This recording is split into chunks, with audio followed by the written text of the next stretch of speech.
Piliin mo ang Pilipinas. Mokuha kag valid ID, pero pangitaan pa ka og duha ka valid ID.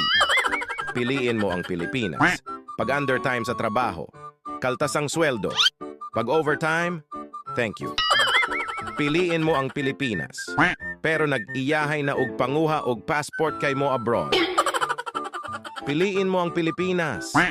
Nag-apply kag trabaho para naa kay experience.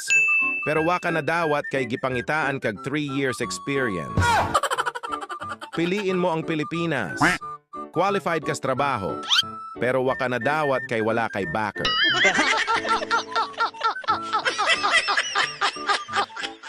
Kabantay ka? Ang mga tambay? Kompleto sa tulog. Wow! Walay hago. Okay. Dili kapoy. Pero walay kwarta. Pero kaning naay trabaho. Permi kulang sa tulog. Kapoy kaayo. Pero wala gihapon kwarta.